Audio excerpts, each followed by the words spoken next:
Greetings, welcome to Kieran's Musica Codex. This video is part of a class I routinely teach as part of the Society for Creative Anachronism, or SCA. The SCA is a medieval reenactment educational organization. More information can be found at www.sca.org.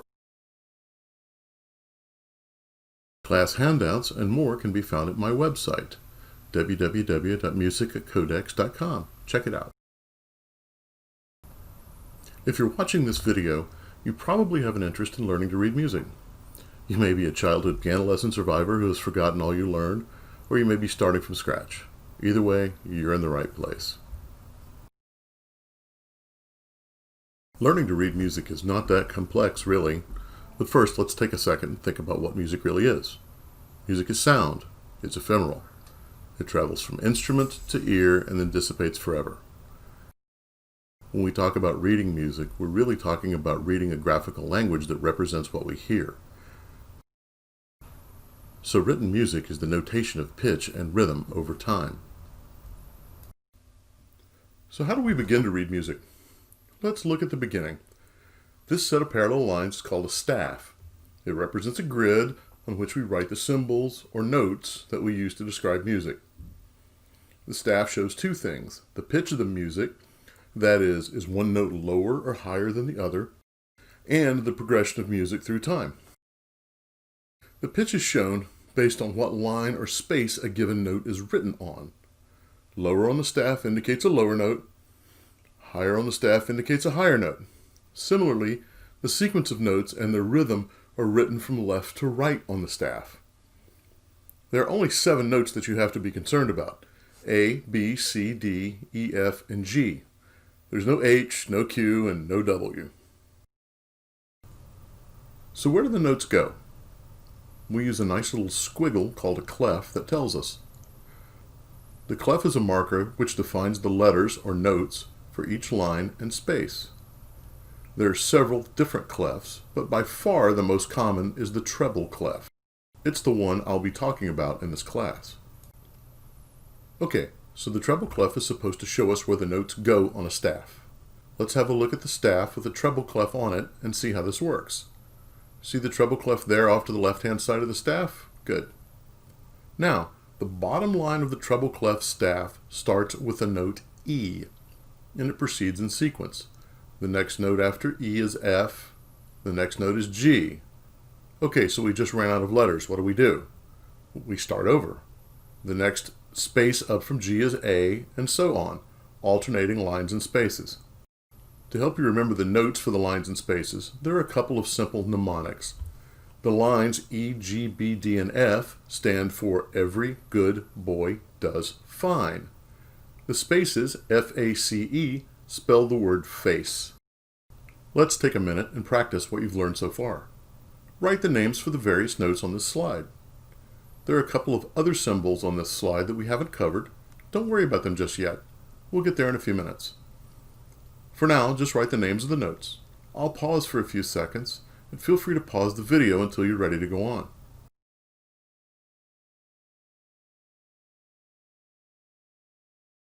So, what are the notes? The first note starts on the 3rd line. Remember, every good boy does fine. So the first note is a B. The second note in the space below B is an A. The third note is on the line below A, making it a G. Then an A, then a B 3 times in a row. Then we're back to a note on the second space, A 3 times, and then the third line, B, and the line above B, E, G, B, D, so that would be D twice. So the notes are B, A, G, A, B, B, B, A, B, D, D. Have you figured out the tune yet? Mary Had a Little Lamb. Now there are a couple of things on the slide that you haven't seen before. One of these is called a bar line, and the other is called a rest. A bar line is used to divide the staff into smaller units. Each of these units is called a measure. Why are measures important? Remember back at the beginning when I said that music moves through time on the staff from left to right? Well, measures contain the same amount of beats and divide the staff into regular sections. Let's look at this in more detail so things become a bit clearer. First off, don't panic. There is some math involved here, but it's really not that bad. Rhythm is the way that music moves throughout time. Think about how you tap your foot to music. Each of those taps represents the pulse or beat in time to the music.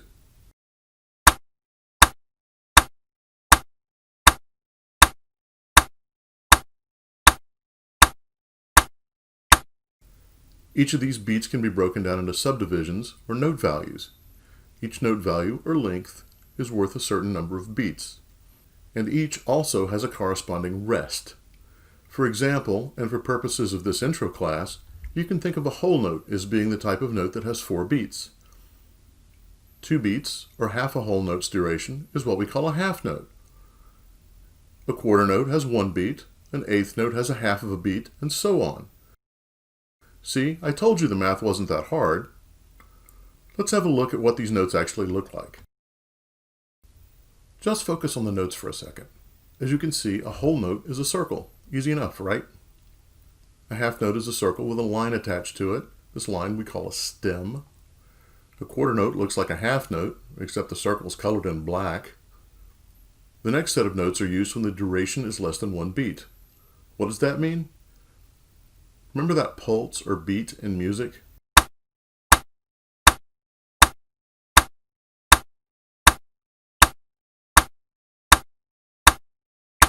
Well, for durations of less than 1 beat, it just means that there are multiple notes played for each of these beats that pass. These notes look very regular. The eighth note looks like a quarter note, except it has a little flag on it. The 16th note is the same except with 2 flags. They just go on like this as the note durations get smaller and smaller. Now look at the things next to the notes. These are called rests. A rest is simply a place where you don't play music.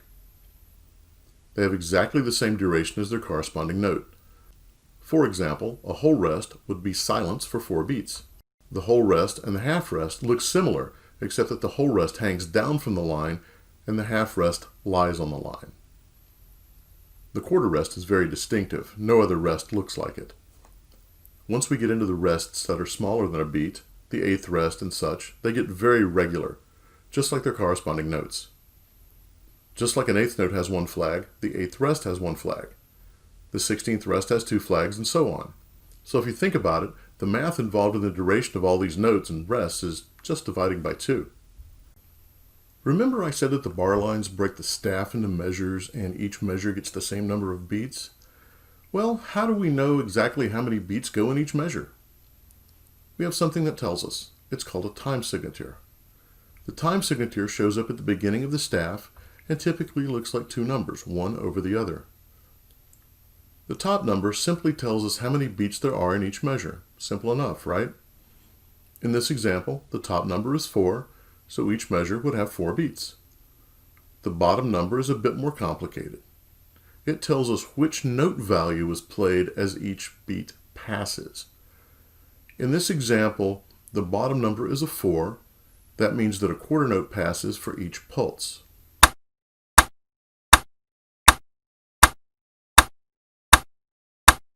For each of these pulses, 1 quarter note passes if the bottom number is a 4. Well, how do we get from a 4 to a quarter note? The way I think about it is to imagine it as a fraction, with a 1 as the numerator or top number. We would have 1 over 4, or 1/4. 1/4 is a quarter. Make sense? Okay, we're almost done. Let's put everything together and take a look at what you've learned. What's this called? Right, the clef, specifically the treble clef. It shows what the names of the notes are for each line in space. How about this? Yes, that's a bar line. It separates measures into equal length. What kind of note is this? It's a quarter note. And this one? A half note. And finally, what's this thing called? Right, that's the time signature. So for each of these measures, how many beats passes? If you said 4, you're right. The top number of the time signature is 4. And each pulse gets one quarter note. We know that because the bottom number is 4. If you look at the first measure, you'll see there are 4 quarter notes. And you know there are 4 beats in a measure. If you look at the second measure, it has 2 quarter notes and 1 half note, but it still adds up to 4 beats because a half note lasts for 2 quarter notes. Now for the very last thing, go ahead and write down the names of the notes. Feel free to pause the video while you're doing that.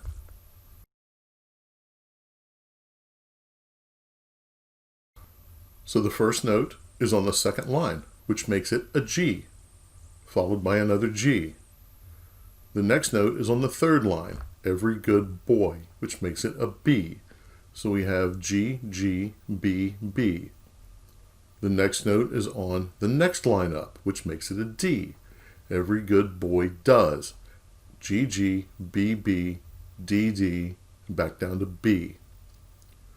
We go up one space to C, C, down to B, B, down to A, and down to G. So the notes all together are G, G, B, B, D, D, B, C, C, B, B, A, G. Have you figured out the tune yet? It's Twinkle, Twinkle, Little Star. Well, we're at the end of the video. We've covered a lot of ground in a short time, but you should now know enough about the basics of music to get started. Check out my website at www.musicacodex.com. Thanks again for watching.